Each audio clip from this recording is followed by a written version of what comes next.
Hi, മണി manager എന്ന ആപ്ലിക്കേഷനെ കുറിച്ചാണ് നമ്മൾ ഡിസ്കസ് ചെയ്തത് ഫസ്റ്റ് പാർട്ടിൽ. അതിൽ മെയിൻ കറൻസീസ്, സബ് കറൻസീസ് നമ്മൾ ആഡ് ചെയ്തു. അതുപോലെ ഡിഫറെൻറ്റ് അക്കൗണ്ട്സ് നമ്മൾ ക്രിയേറ്റ് ചെയ്തിട്ടുണ്ട്. 3 കറൻസിയിലുള്ള ബാങ്ക് അക്കൗണ്ട്സ്, അതുപോലെ ആസറ്റിൽ പ്രോപ്പർട്ടിയും ഗോൾഡും നമ്മൾ ആഡ് ചെയ്തിട്ടുണ്ട്. ഇൻവെസ്റ്റ്മെൻറ്റ്സിലേക്ക് നമ്മൾ RD, FD, mutual fund add ചെയ്തിട്ടുണ്ട്. അതുപോലെ ലോണിൻ്റെ ഡീറ്റെയിൽസ് ഉള്ള ഒരു അക്കൗണ്ട്, കടം കൊടുക്കുന്ന അറിയാൻ പറ്റുന്ന ലെൻഡ് അക്കൗണ്ട്സ് നമ്മൾ ക്രിയേറ്റ് ചെയ്തിട്ടുണ്ട്. അതുപോലെ ഗോൾഡ് നമ്മൾ ആഡ് ചെയ്യുന്ന ഗ്രാമിലാണ്, അത് US ഡിഫൈൻ കറൻസിയാണ്. സോ ഗോൾഡ് ഗ്രാമിൻ്റെ റേറ്റ് മാറ്റുന്നതനുസരിച്ച് നമ്മുടെ ടോട്ടൽ ലോസിലുള്ള വാല്യൂഷൻ നമുക്ക് മാറുന്നത് കാണാൻ പറ്റും. പിന്നെ നോക്കിയത് ഇൻകം ആൻഡ് എക്സ്പെൻസ് കാറ്റഗറീസ് നമ്മൾ ആഡ് ചെയ്തു. സോ ഫസ്റ്റ് വീഡിയോ കണ്ടു കഴിഞ്ഞാൽ നമുക്കൊരു കണ്ടിന്യൂഷൻ കിട്ടും. ഞാനത് പ്ലേലിസ്റ്റായിട്ട് ക്രിയേറ്റ് ചെയ്തിട്ടുണ്ട്, ഇവിടെ ഐ ബട്ടണിൽ കാണും. ഞാൻ ഈ ആപ്ലിക്കേഷൻ യൂസ് ചെയ്തൊരു യൂസർ എക്സ്പീരിയൻസ് ആണ് ഷെയർ ചെയ്യുന്നത്. ഇതൊരു എഡ്യൂക്കേഷണൽ പർപ്പസിന് വേണ്ടി മാത്രമാണ്. സോ തീരുമാനം നിങ്ങളുടെയാണ്. ഈ ആപ്ലിക്കേഷനിൽ നമുക്ക് single and multiple currency feature വരുന്നുണ്ട്. ഏത് കറൻസിയിലാണോ നിങ്ങൾക്ക് ഇൻകം കിട്ടുന്നത് അത് മെയിൻ കറൻസിയായിട്ട് സെറ്റ് ചെയ്യുക. അതുപോലെ അതർ കറൻസീസിലുള്ള അസറ്റും ഇൻവെസ്റ്റ്മെൻറ്റ്സും ലോൺസും ഒക്കെ നമുക്ക് മാനേജ് ചെയ്യാൻ പറ്റും. സോ NRIസിനും ഇത് ഉപകാരപ്പെടും. പിന്നെ നമുക്ക് എപ്പോൾ വേണമെങ്കിലും കറൻസി മാറ്റി കഴിഞ്ഞാൽ ഏത് കറൻസിയിലോട്ടാണോ മാറ്റുന്നത് ആ കറൻസിയിലായിരിക്കും അസറ്റ് കാണിക്കുന്നത്. പഴയ ഡേറ്റ് ഒന്നും പോകില്ല. സോ വീഡിയോയുടെ തമ്പനിയിൽ കണ്ട ഫീച്ചേഴ്സ് നമുക്ക് എങ്ങനെ സെറ്റ് ചെയ്യാമെന്നുള്ളത് നോക്കാം. നമുക്ക് വീഡിയോയിലേക്ക് പോകാം. ആപ്ലിക്കേഷൻ്റെ അക്കൗണ്ട്സ് എന്നുള്ള ടാബാണ് ഇപ്പോൾ ഓപ്പൺ ആയിരിക്കുന്നത്. ഇതിൽ നമ്മൾ ക്രിയേറ്റ് ചെയ്ത എല്ലാ അക്കൗണ്ട്സും ഇവിടെ ഉണ്ട്. ഈ അക്കൗണ്ട്സിലേക്കൊക്കെയാണ് നമുക്ക് ഇൻകം എക്സ്പെൻസ് ഒക്കെ ആഡ് ചെയ്യേണ്ടത്. അതിന് മുമ്പ് മോർ എന്നുള്ള ടാബ് സെലക്ട് ചെയ്യുക. ഇതിൽ കോൺഫിഗറേഷൻ എന്നുള്ളത് സെലക്ട് ചെയ്യുക. ഇതിൽ കോൺഫിഗറേഷനകത്ത് തന്നെ ഇൻപുട്ട് ഓർഡർ എന്നുള്ള ഓപ്ഷൻ ഉണ്ട്, അത് സെലക്ട് ചെയ്യുക. ഇതിലിപ്പോൾ ഡീഫോൾട്ടായിട്ട് ഫ്രം എമൗണ്ട് എന്നായിരിക്കും, അത് നമുക്ക് ഫ്രം അക്കൗണ്ട് എന്നാക്കാം. അത് എനിക്ക് കുറച്ചുകൂടി എളുപ്പമായിട്ട് തോന്നി. ഇനി നമുക്ക് അക്കൗണ്ട്സ് എന്നുള്ള ടാബ് സെലക്ട് ചെയ്യുക. നമുക്ക് ഇൻകവും എക്സ്പെൻസും ആഡ് ചെയ്യാൻ 2 ഓപ്ഷൻസ് ഉണ്ട്. ഒന്നുകിൽ ഏത് അക്കൗണ്ടിലേക്കാണ് ഇൻകം വരുന്നത് ആ അക്കൗണ്ട് സെലക്ട് ചെയ്യുക. അതല്ലെങ്കിൽ ട്രാൻസ്ഫർ എന്നുള്ള ടാബ് സെലക്ട് ചെയ്യുക. നമുക്ക് ആദ്യം ഈ ട്രാൻസ്ഫർ എന്നുള്ള ടാബ് വഴി നോക്കാം. ട്രാൻസ്ഫർ സെലക്ട് ചെയ്തു. ഇതിൽ ഇപ്പോൾ ഒരു പ്ലസ് ഐക്കണുണ്ട്, അത് സെലക്ട് ചെയ്യുക. ഇതിലിപ്പോൾ ഇൻകം, എക്സ്പെൻസ്, ട്രാൻസ്ഫർ എന്നുള്ള 3 ഓപ്ഷൻസാണ് മേളിലുള്ളത്. നമുക്ക് ഇൻകം ആയതുകൊണ്ട് ആദ്യം നമ്മൾ ഇൻകം എന്നുള്ളത് സെലക്ട് ചെയ്യാം. അതിന് താഴെ ഡേറ്റ് ആണ്, അതിൽ ടൈം നമുക്ക് സെലക്ട് ചെയ്യാം. അതിന് താഴെ അക്കൗണ്ട് എന്നുള്ളത് കാണിക്കുന്നത്. നമ്മൾ ഇൻപുട്ട് ഓർഡറിൽ അക്കൗണ്ട് സെലക്ട് ചെയ്യാവുന്നതാണ് ഇവിടെ അക്കൗണ്ട് കാണിക്കുന്നത്. ഇതിലിപ്പോൾ അക്കൗണ്ട്സ് എന്നുള്ള താഴെനകത്ത് ഇതിലിപ്പോൾ നമ്മൾ ക്രിയേറ്റ് ചെയ്ത എല്ലാ അക്കൗണ്ട്സും ഇവിടെ ഉണ്ട്. ഇതിൻ്റെ ലേഔട്ട് മാറ്റാൻ ജസ്റ്റ് ഇവിടെ നിന്ന് ക്ലിക്ക് ചെയ്ത് കഴിഞ്ഞാൽ ഇതിൻ്റെ ലേഔട്ട് മാറും.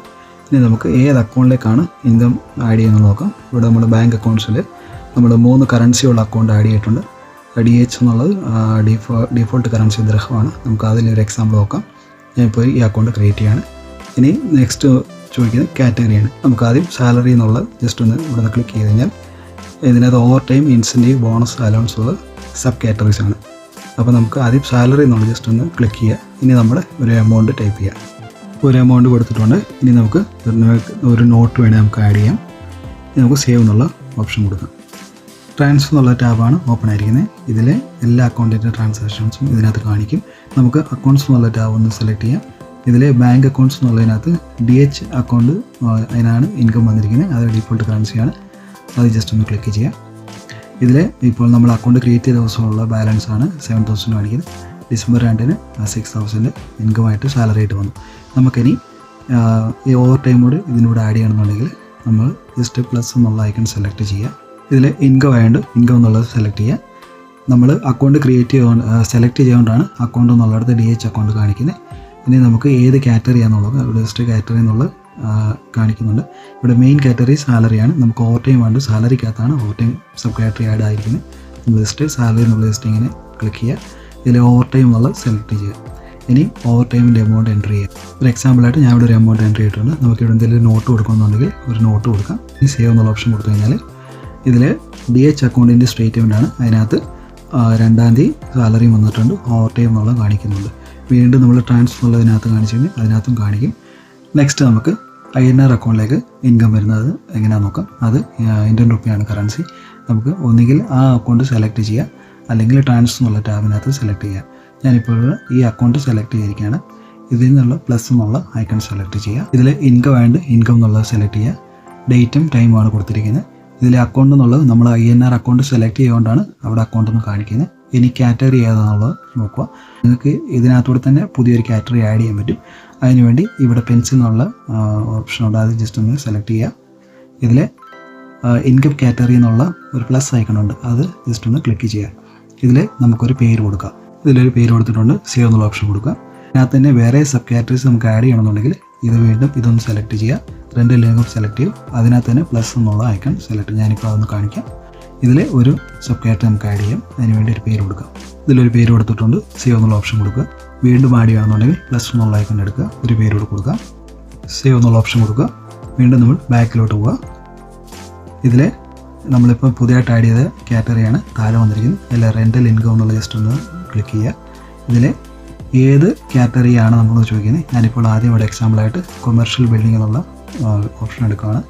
ഇതിൽ നമുക്ക് എത്രയാണോ എമൗണ്ട് ആ എമൗണ്ട് ടൈപ്പ് ചെയ്യുക. എമൗണ്ട് കൊടുത്തിട്ടുണ്ട്. നമുക്ക് എന്തെങ്കിലും നോട്ടോ എന്തെങ്കിലും ഡിസ്ക്രിപ്ഷനൊക്കെ ആഡ് ചെയ്യണമെന്നുണ്ടെങ്കിൽ ഇവിടെ ജസ്റ്റ് ഇങ്ങനെ ക്ലിക്ക് ചെയ്യുക. ഒരു ഇപ്പോൾ എന്തെങ്കിലും നമുക്ക് കൊടുക്കാം. ഇത് ഓട്ടോ കംപ്ലീറ്റ് ആയിട്ട് വൺസ് കൊടുത്തു കഴിഞ്ഞാൽ അത് വീണ്ടും അത് സജഷൻസ് നമുക്ക് ചോദിക്കും. ഇനി സേവ് എന്നുള്ള ഓപ്ഷൻ കൊടുക്കുക. ഇതിലിപ്പോൾ INR അക്കൗണ്ട് എന്നുള്ള ഇതിനകത്ത് അതിനൊരു സ്റ്റേറ്റ്മെൻറ്റാണ് കാണിക്കുന്നത്. ഇതിലെ ഇനിഷ്യൽ ബാലൻസ് ആണ്. അതിലെ 3 ഡിസംബറിൽ 25,000 ക്രെഡിറ്റ് ആയിട്ടുണ്ട്. അതിങ്ങനെയാണ് ടോട്ടൽ 1,25,000 ഡെപ്പോസിറ്റ് എന്നുള്ളത് കാണിക്കുന്നത്. നമ്മൾ ട്രാൻസ്ഫർ എന്നുള്ള ടാബ് എടുത്തു കഴിഞ്ഞാൽ ഇതിൽ അതിലും അത് റിഫ്ലക്റ്റ് ആയിട്ടുണ്ട്. നമുക്കിനി വീണ്ടും പ്ലസ് എന്നുള്ള ഐക്കൺ എടുക്കാം. ഇതിൽ ഇൻകം എന്നുള്ളത് സെലക്ട് ചെയ്യുക. ഇനി നമുക്ക് ട്രാൻസ് ടാബ് ആയതുകൊണ്ടാണ് ഈ അക്കൗണ്ട് ചോദിക്കുന്നത്. നമ്മളിപ്പം ബാങ്ക് അക്കൗണ്ട്സ് എന്നുള്ള എടുത്തിട്ട് INR അക്കൗണ്ട് എടുക്കുവാണ്. ഇനി കാറ്റഗറി ചോദിക്കും. ഞാൻ റെൻ്റൽ ഇൻകം മുമ്പ് കൊമേഴ്ഷ്യലാണ് ആഡ് ചെയ്ത്, വേറെ ഒരെണ്ണോട് ആഡ് ചെയ്യണമെന്നുണ്ടെങ്കിൽ സെലക്ട് ചെയ്യണമെന്നുണ്ടെങ്കിൽ റെൻ്റൽ ഇൻകം എടുത്തിട്ട് റെസിഡൻറ്റ് എന്നുള്ളത് ഞാനിപ്പോൾ ജസ്റ്റ് ഒന്ന് എടുത്ത് കാണിക്കുകയാണ്.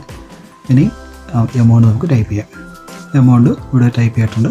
ഇവിടെ നോട്ട് എന്നുള്ളിടത്ത് നമുക്ക് എന്തെങ്കിലും ഒരു നോട്ട് കൊടുക്കാം. ഈ നോട്ട് നമുക്ക് ഇവിടെ കൊടുക്കുന്ന നോട്ട് നമുക്ക് ഷെയർ ചെയ്തെടുക്കാം. അതുകൊണ്ട് നിങ്ങൾക്ക് എന്താ ആവശ്യമുള്ള നോട്ടോടെ ഫീഡ് ചെയ്യുക. ഇനി സേവ് എന്നുള്ള ഓപ്ഷൻ കൊടുത്തു കഴിഞ്ഞാൽ ട്രാൻസ് എന്നുള്ള ടാബിനകത്ത് നമ്മൾ ഇന്നത്തെ ട്രാൻസാക്ഷൻസ് എല്ലാം കാണിക്കുന്നുണ്ട്. അതുപോലെ അക്കൗണ്ട്സ് എന്നുള്ളതിനകത്ത് INR അക്കൗണ്ടിലേക്ക് നമ്മൾ നോക്കി കഴിഞ്ഞാൽ അതിൽ ഒരു റെസിഡൻഷ്യൽ ഇൻകം ഇവിടെ ആഡ് ആയിട്ടുണ്ട്. നെക്സ്റ്റ് നമുക്ക് USD അക്കൗണ്ടിൽ ഒരു ഇൻകം നമുക്ക് ആഡ് ചെയ്യാം. അത് കറൻസി ഡോളറാണ്. ആ അക്കൗണ്ട് ജസ്റ്റ് ഒന്ന് സെലക്ട് ചെയ്യുക. ഇതിൽ പ്ലസ് എന്നുള്ള ഐക്കൺ സെലക്ട് ചെയ്യുക. ഇൻകം ആൻഡ് ഇൻകം എന്നുള്ളത് സെലക്ട് ചെയ്യുക. ഇനി കാറ്റഗറി ഏതാണെന്നുള്ളത് ചോദിക്കും. ഞാനിപ്പോൾ ഇവിടെ ഒരു എക്സാമ്പിളായിട്ട് അതർ എന്നുള്ള എടുക്കുകയാണ്. ഇനി ഒരു എമൗണ്ട് കൂടെ ടൈപ്പ് ചെയ്യുക. ഡിസ്ക്രിപ്ഷനിൽ നോട്ടോ കൊടുക്കാം. ഞാനിപ്പോൾ സേവ് എന്നുള്ള ഓപ്ഷൻ കൊടുക്കുകയാണ്. ഇതിലിപ്പോൾ ട്രാൻസ്ഫർ എന്നുള്ളതിനകത്ത് നമ്മൾ ഇതുവരെയുള്ള എല്ലാ ട്രാൻസാക്ഷൻസും ഇതിനകത്ത് കാണിക്കുന്നുണ്ട്. അതുപോലെ അക്കൗണ്ട്സ് എന്നുള്ളതിനകത്ത് USD അക്കൗണ്ടിനകത്ത് നമ്മൾ ഇനിഷ്യൽ കൊടുത്ത ബാലൻസും 4 ഡിസംബറിലുള്ള ഇൻകവും കൂടെ ഇവിടെ ആഡ് ആയിട്ടുണ്ട്. അങ്ങനെ ടോട്ടൽ $600 ഇവിടെ കാണിക്കുന്നത്. ഇതിൽ അക്കൗണ്ട്സ് എന്നുള്ള ടാബിൽ അസറ്റിനകത്ത് ഇതെല്ലാം റിഫ്ലക്റ്റ് ചെയ്തിട്ടുണ്ട്. നമുക്കിനി സ്റ്റാർട്ട്സ് എന്നുള്ള ടാബ് ഓപ്പൺ ചെയ്യാം. ഇതിൽ ഇൻകം എന്നുള്ള ജസ്റ്റ് ഒന്ന് ക്ലിക്ക് ചെയ്യുക. ഇതിൽ ഒരു പൈ ചാർട്ടാണ്. ഇതിൽ ടോട്ടൽ ഇൻകം നമുക്ക് കാണിക്കുന്നുണ്ട്. ടോട്ടൽ ഇൻകം ആണ് ഏറ്റവും ടോപ്പിൽ അതിൻ്റെ വാല്യൂ കാണിക്കുന്നത്. അതിൽ 79% സാലറിയാണ്, 17% റെൻ്റൽ ഇൻകം. അങ്ങനെയാണ് ഇത്. ഇനിയും ഈ സാലറി എന്നുള്ള ജസ്റ്റ് ഒന്ന് ക്ലിക്ക് ചെയ്ത് കഴിഞ്ഞാൽ ഇതിൽ 83% salary, basic salary, 17% over time, അതിൻ്റെ ഡീറ്റെയിൽസ് ആണ് താഴെ കാണിക്കുന്നത്. ഇതിലൊരു ഗ്രാഫ് കാണിക്കുന്നുണ്ട്. ഇതിൽ ഡിസംബർ എന്നുള്ളതിനകത്താണ് നമ്മൾ ഡിസംബറിലാണ് സ്റ്റാർട്ട് ചെയ്തിരിക്കുന്നത്. ഇതിന് മുമ്പുള്ള വാല്യൂസ് ഒന്നും ഇല്ലാത്തതുകൊണ്ടാണ് ഇവിടെ 0 എന്നുള്ളത് കാണിക്കുന്നത്. വീണ്ടും ബാക്കിലോട്ട് പോയിട്ട് റെൻ്റൽ ഇൻകം എന്നുള്ള ജസ്റ്റ് ഒന്ന് ക്ലിക്ക് കഴിഞ്ഞാൽ റെൻ്റൽ ഇൻകത്തിലുള്ള കാറ്റഗറീസ് ഉള്ള അതിൻ്റെ ഫോർമേഷനാണ് കാണിക്കുന്നത്. അതുപോലെ അതിൻ്റെ ഗ്രാഫും ഉണ്ട്. ബാക്കിലോട്ട് പോയി കഴിഞ്ഞാൽ ഇതിൻ്റെ ടോട്ടൽ ഇൻകം ഇവിടെ കാണിക്കുന്നുണ്ട്. അതുപോലെ ട്രാൻസ്ഫർ എന്നുള്ള ടാബ് എടുത്ത് അവിടെയും ടോട്ടൽ ഇൻകം നമ്മുടെ ഡീഫോൾട്ട് കറൻസിയിൽ കാണിക്കുന്നുണ്ട്. നെക്സ്റ്റ് നമുക്ക് എക്സ്പെൻസ് നമുക്ക് ആഡ് ചെയ്യാം. അത് നമുക്ക് 2 ഓപ്ഷൻസ് ഉണ്ട്. ഒന്നുകിൽ ട്രാൻസ്ഫർ എന്നുള്ള ടാബ് എടുത്തിട്ട് പ്ലസ് എന്നുള്ള ഐക്കൺ എടുത്ത് നമുക്ക് അക്കൗണ്ട് സെലക്ട് ചെയ്യാം. അതല്ല അക്കൗണ്ട്സ് എന്നുള്ള ടാബിനകത്ത് ഏത് അക്കൗണ്ടിൽ നിന്നാണ് ഡെബിറ്റ് ആകുന്ന ആ അക്കൗണ്ട് സെലക്ട് ചെയ്യും. ആദ്യം വാലറ്റ് എന്നുള്ള ജസ്റ്റ് ഒന്ന് ഓപ്പൺ ചെയ്യുക. ഇതിൽ പ്ലസ് എന്നുള്ള ഐക്കൺ സെലക്ട് ചെയ്യും. ഇതിൽ നമ്മൾ അക്കൗണ്ട് സെലക്ട് ചെയ്യുകൊണ്ടാണ് വാലറ്റ് കാണിക്കുന്നത്. ഇനി കാറ്റഗറി എന്നുള്ളത് ജസ്റ്റ് നോക്കുക. ഇതിൽ ഒരു കാറ്റഗറി ഞാനിപ്പോൾ സെലക്ട് ചെയ്തു. ഇനി ഒരു എമൗണ്ട് ടൈപ്പ് ചെയ്യാം. സേവ് എന്നുള്ള ഓപ്ഷൻ കൊടുത്തു കഴിഞ്ഞാൽ ഇത് വാലറ്റ് എന്നുള്ള അക്കൗണ്ടിൻ്റെ സ്റ്റേറ്റ്മെൻറ്റാണ്. പിന്നീട് നമ്മൾ അക്കൗണ്ട്സ് ഉള്ളതിനകത്ത് വന്നു കഴിഞ്ഞാൽ വാലറ്റിൽ അത് ഡെബിറ്റ് ആയിട്ടുണ്ട്. അതുപോലെ ട്രാൻസിനകത്ത് എക്സ്പെൻസ് എന്നുള്ളതിനകത്ത് 120 ദിർഹംസ് കൂടെ ആഡ് ആയിട്ടുണ്ട്. വീണ്ടും നമ്മൾ സ്റ്റാർട്ട്സ് എന്നുള്ള ടാബ് എടുത്തു കഴിഞ്ഞാൽ എക്സ്പെൻസിനകത്ത് മൊബൈൽ റീചാർജ് എന്നുള്ളത് നമ്മളിപ്പോൾ ആഡ് ചെയ്ത കാറ്റഗറി ആഡ് ആയിട്ടുണ്ട്. വീണ്ടും നമ്മൾ അക്കൗണ്ട്സ് ഉള്ള ടാബ് എടുക്കുക. ഇനി നമുക്ക് കുറച്ച് എക്സ്പെൻസ് നമുക്ക് ആഡ് ചെയ്യാം പല അക്കൗണ്ടിൽ നിന്ന്. ആദ്യം ഞാൻ ഡീഫോൾട്ട് കറൻസി ആയിട്ടുള്ള ദിർഹം അതിൽ DH അക്കൗണ്ടാണ് ജസ്റ്റ് എടുക്കുന്നത്. അത് സെലക്ട് ചെയ്യുക. ഇതിൽ പ്ലസ് എന്നുള്ള ഐക്കൺ സെലക്ട് ചെയ്യുക. ഇതിൽ കാറ്റഗറി സെലക്ട് ചെയ്യുക. ഞാനിപ്പോൾ റെൻ്റ് എന്നുള്ള ഓപ്ഷൻ എടുത്തു. ഇനി എമൗണ്ട് നമുക്ക് എൻ്റർ ചെയ്യാം. ഞാനിപ്പോൾ ഒരു എക്സാമ്പിളായിട്ടൊരു എമൗണ്ട് കൊടുത്തു. ഇനി സേവ് എന്നുള്ള ഓപ്ഷൻ കൊടുത്തു കഴിഞ്ഞാൽ ഇത് DH അക്കൗണ്ടിൻ്റെ സ്റ്റേറ്റ്മെൻറ്റാണ്. അതുപോലെ വേറെ നമുക്ക് കുറച്ചുകൂടെ ആഡ് ചെയ്യാം. ഞാനിപ്പം കുറച്ച് ആഡ് ചെയ്തിട്ട് കാണിക്കുകയാണ്. ഇതിൽ ഓരോ ദിവസത്തെ ഇൻകം എക്സ്പെൻസുമാണ് കാണിക്കുന്നത്. ഇതിൽ ഡിസംബർ 2 ഇൻകം വന്നിട്ടുണ്ട്. അന്ന് എക്സ്പെൻസ് ഒന്നുമില്ല. ഡിസംബർ 6 എക്സ്പെൻസ് ആയിട്ടുണ്ട്. റെൻറ്റ് നമ്മൾ കൊടുത്തിട്ടുണ്ട്. അതിലെയാണ് 600 ദിർഹംസ് എന്നുള്ള കാണിക്കുന്നത്. അങ്ങനെ ടോട്ടൽ ഡെപ്പോസിറ്റ് ഇത്ര, ബാലൻസ് ഇത്ര എന്നുള്ള ടോട്ടൽ കാണിക്കുന്നുണ്ട്. ഇനി നമ്മൾ വീണ്ടും സ്റ്റാർട്ട്സ് എന്നുള്ള ടാബ് എടുക്കുക. ഇതിലിപ്പോൾ മേളിൽ ഇൻകം എക്സ്പെൻസ് എന്ന് 2 കൊടുത്തിട്ടുണ്ട്. ഇൻകം എന്നുള്ളത് നമ്മുടെ ടോട്ടൽ കാണിക്കുന്നുണ്ട്. എക്സ്പെൻസ് എന്നുള്ളതിനകത്ത് റെൻ്റാണ് ഇപ്പം 45% കാണിക്കുന്നത്, 27% ഗ്രോസറി, 19% ട്രാൻസ്പോർട്ട്, അങ്ങനെ പല പല ഇത് കാണിക്കുന്നുണ്ട്. ഇനി നമുക്ക് അതർ കറൻസിയിലുള്ള എക്സ്പെൻസ് കൂടെ നോക്കാം. അത് നമ്മൾ INR എന്നുള്ള അക്കൗണ്ട് എടുക്കുക. അത് ഇന്ത്യൻ റുപ്പിയാണ്. അത് ജസ്റ്റ് ഒന്ന് ക്ലിക്ക് ചെയ്യുക. ഇതിൽ നമുക്ക് എന്തെങ്കിലും ഒരു എക്സ്പെൻസ് നമുക്ക് ആഡ് ചെയ്യാൻ നോക്കാം. അതിനുവേണ്ടി പ്ലസ് എന്നുള്ള ഐക്കൺ സെലക്ട് ചെയ്യുക. മേളിൽ ഇൻകം എക്സ്പെൻസ് എന്നുള്ളത് ഈ ഡിഫോൾട്ടായിട്ട് എക്സ്പെൻസ് എന്നാണ് കാണിക്കുന്നത്. അത് ഓൾറെഡി അതുകൊണ്ട് ഇനി കാറ്റഗറി നമുക്ക് സെലക്ട് ചെയ്യാം. അതിൽ നമുക്ക് ഏതെങ്കിലും ഒരു കാറ്റഗറി നമുക്ക് ഇപ്പോൾ സെലക്ട് ചെയ്യാം. ഞാനിപ്പോൾ ഇവിടെ ഗിഫ്റ്റ് എന്നുള്ളൊരു ജസ്റ്റ് ഒരു കാറ്റഗറി എടുത്തു. ഇനിയും ഇത് അക്കൗണ്ട് INR അക്കൗണ്ടാണ്. ഇനി ഇവിടെ ഒരു എമൗണ്ട് കൂടെ ടൈപ്പ് ചെയ്യാം. സേവ് എന്നുള്ള ഓപ്ഷൻ കൊടുക്കുക. ട്രാൻസ്ഫർ എന്നുള്ള ടാബ് എടുത്തു കഴിഞ്ഞാൽ ഇതിൽ എല്ലാ അക്കൗണ്ട്സിൻ്റെയും ട്രാൻസാക്ഷൻ ഇതിനകത്ത് കാണിക്കുന്നുണ്ട്. നമ്മളിപ്പോൾ എൻട്രി ചെയ്ത 5,000 റുപ്പീസിൻ്റെ കൺവേർട്ട് ചെയ്യാനുള്ള ഇതാണ് 216 ദിർഹംസ് കാണിക്കും.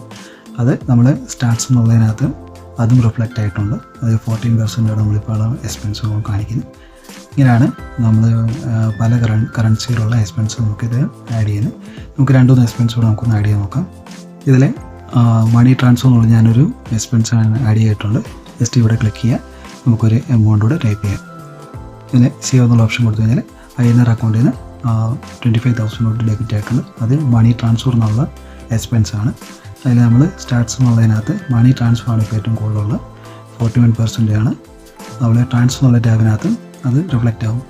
ഇങ്ങനെ നിങ്ങൾക്ക് നാട്ടിലേക്ക് പൈസ അയക്കുന്നത് ഇങ്ങനെ എൻട്രി ചെയ്യാം. നെക്സ്റ്റ് നമ്മൾ നോക്കുന്നത് അസറ്റിലേക്കും ഇൻവെസ്റ്റ്മെൻറ്റ്സിലേക്കും എമൗണ്ട് ട്രാൻസ്ഫർ ചെയ്യുന്നതെല്ലാം നോക്കാം.